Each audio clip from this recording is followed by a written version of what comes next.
ప్రభుత్వ పెద్దలు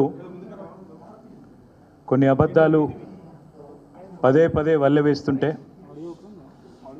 బాధ అనిపించి ఎన్నిసార్లు చెప్పినా ఒక అబద్ధాన్ని 100 సార్లు చెప్తే నిజమైపోతుందనే ఒక నానుడి ఏదైతే ఉందో దాన్ని అనుసరించుకొని వాళ్ళ జోసెఫ్ గోబెల్స్ని ఆదర్శంగా తీసుకొని ఈ ముఖ్యమంత్రి ఆయన మంత్రివర్గం ఏదైతే ప్రయత్నం చేస్తున్నదో ఆ విషయంలో మళ్ళొక్కసారి ప్రజల దృష్టికి అదేవిధంగా మీడియా దృష్టికి ముఖ్యంగా రాష్ట్ర ఆర్థిక పరిస్థితి గురించి అప్పుల గురించి కొన్ని విషయాలు మీతో చెప్పాలన్న ఉద్దేశంతోనే ఈ సమావేశాన్ని ప్రత్యేకంగా నిర్వహిస్తున్నాం. ఏమున్నది ఏడాది కాంగ్రెస్ పాలనలో గర్వకారణం. నిన్నటితో సరిగ్గా సంవత్సరం నిండింది.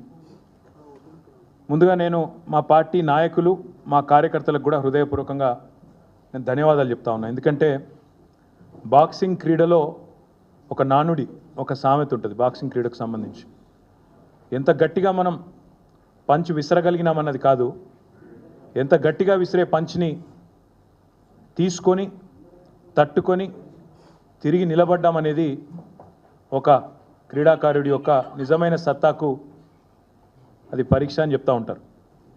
ఈ సంవత్సర కాలంలో బీఆర్ఎస్ పార్టీ చాలా ఆటుపోట్లు ఎదుర్కొన్నది. అసెంబ్లీ ఎన్నికల్లో స్వల్ప తేడాతో ఓటమి పాలైన, ఆ తర్వాత కేసీఆర్ గారికి శారీరకంగా గాయం పాలై వారు కూడా దాదాపు 3 నెలల పాటు ఇబ్బంది పడ్డా, ఆ తర్వాత మా నాయకురాలు కవిత గారిని అరెస్టు చేసి 5.5 నెలలు జైల్లో పెట్టినా, తర్వాత పార్లమెంట్ ఎన్నికల్లో మరి ఊహించని ఓటమి పాలైనా, అదే మాదిరిగా మా పార్టీ బ్యానర్ మీద గెలిచిన, మా పార్టీ జెండా మీద గెలిచిన 10 మంది ఎమ్మెల్యేలు కాంగ్రెస్ పార్టీలో చేరి వారిని గెలిపించిన ప్రజలకు ద్రోహం చేసిన, ఇవన్నీ కూడా తట్టుకొని ఎన్నో విషమ పరీక్షలు మా మీద కేసులు పెట్టినా, మమ్మల్ని ఇబ్బంది పెట్టే ప్రయత్నం చేసిన, అడుగడుగున అవమానాలు వేధించే ప్రయత్నం చేసిన, ఇవాళ సంవత్సరం తర్వాత తిరిగి మళ్ళీ ఒకవైపు గురుకుల బాట పట్టిన, మరొక వైపు లగచర్లలో గిరిజన రైతుల పక్షాన నిలబడ్డా, అదేవిధంగా రాష్ట్రంలోని ఎవరికి ఏ సమస్య వచ్చినా తిరిగి పోరుబాట పట్టింది టీఆర్ఎస్. ఈరోజు తెలంగాణ భవన్ జనతా గ్యారేజ్గా మారింది. వరుసగా క్యూ కడతా ఉన్నారు ఇక్కడికి. హైడ్రా బాధితులు, మూసీ బాధితులు, రకరకాల బాధితులు, ప్రభుత్వ బాధితులు, కాంగ్రెస్ బాధితులు అంతా కూడా వరుసగట్టి ఇక్కడికి వస్తున్నారు.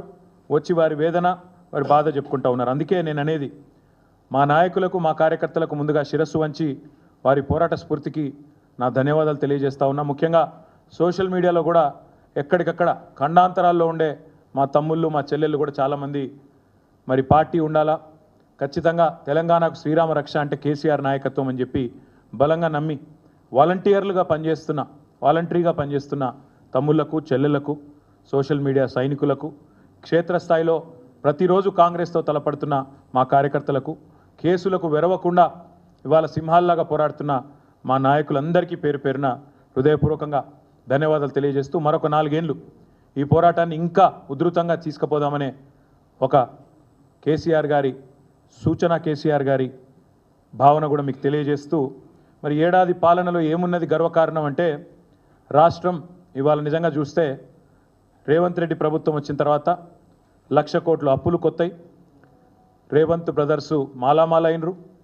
రాష్ట్రం మాత్రం అధోగతి పాలైన మాట వాస్తవం. ప్రజలు తిప్పల పాలైన మాట కూడా వాస్తవం. తెలంగాణ ప్రజలకు ఈరోజు రేవంత్ రెడ్డి పాలన, కాంగ్రెస్ సర్కారు పాలన అంటే గుర్తొచ్చేది ఒకవైపు 1,00,000 కోట్ల అప్పులు, మరొక వైపు వారు చేసిన దారుణ ఘాతకాలు, తప్పులు. సంవత్సరం నిండింది. మరి సంవత్సరం నిండిన తర్వాత ఏం సాధించినవయ్యా నువ్వు అని చెప్పారు అని అడిగితే చెప్పడానికి సమాధానాలు లేవు. ఏదో పేరుకి ఆర్భాటము హడావుడి తప్ప ఈరోజు నిజంగా చెప్పడానికి సమాధానాలు లేవు. అందుకే ముఖ్యమంత్రి తన తప్పులను కప్పిపుచ్చుకోవడానికే మళ్ళీ అప్పులు అంటూ తప్పుడు కూతలు కూస్తూ ఉన్నాడు.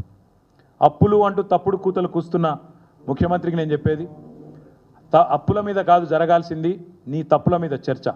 తెలంగాణ సమాజంలో మేము తప్పకుండా నిన్ను సూటిగా ఇవాళ కొన్ని ప్రశ్నలు అడుగుతున్నాం, దమ్ముంటే సమాధానం చెప్పు. సీఎం అంటే ఇవాళ నువ్వు సీఎం పదవి చేపట్టిన తర్వాత ఆ పదవి స్థాయి కూడా దిగదార్చినావు నువ్వు. ఇవాళ నీ ప్రభుత్వంలో ఎవరన్నా బాగుపడ్డారంటే అనుముల బ్రదర్స్ మాత్రమే బాగుపడ్డారు. నీ ప్రభుత్వంలో ఎవరికన్నా ఏమైనా లాభం జరిగింది అంటే కేవలం అనుముల రేవంత్ రెడ్డి, అనుముల తిరుపతి రెడ్డి, అనుముల జగదీష్ రెడ్డి, అనుముల కొండల్ రెడ్డి, అనుముల కృష్ణారెడ్డి, ఇంకా మిగతా బ్రదర్స్కి మాత్రమే లాభం జరిగింది. హైలైట్ ఏంటంటే రాష్ట్రానికే 1000 కోట్ల స్థాయిలో పెట్టుబడి ఇచ్చే స్థాయికి అనుముల కుటుంబం చేరిందని చెప్పి వాళ్ళ ప్రజలు అనుకుంటున్న మాట వాస్తవం. మరి వచ్చే సంవత్సరం ఫోర్బ్స్ జాబితాలో రిచెస్ట్ బ్రదర్స్ ఎవరయ్యా అంటే అనుముల బ్రదర్స్ అని వస్తుందేమో, అదానిని కూడా దాటేస్తారేమో అని చెప్పి ప్రజలు కూడా అనుకుంటున్న మాట వాస్తవం. నీ ఏలుబడిలో రాష్ట్రానికి రాబడి తెచ్చే తెలివి లేదు, రాష్ట్ర సంపద పెంచే సోయి లేదు, స్పృహ లేదు, ఒక్కటి కూడా కనీసం పాజిటివ్ పని చేసిన ముఖం లేదు. ఏం చేయాలా?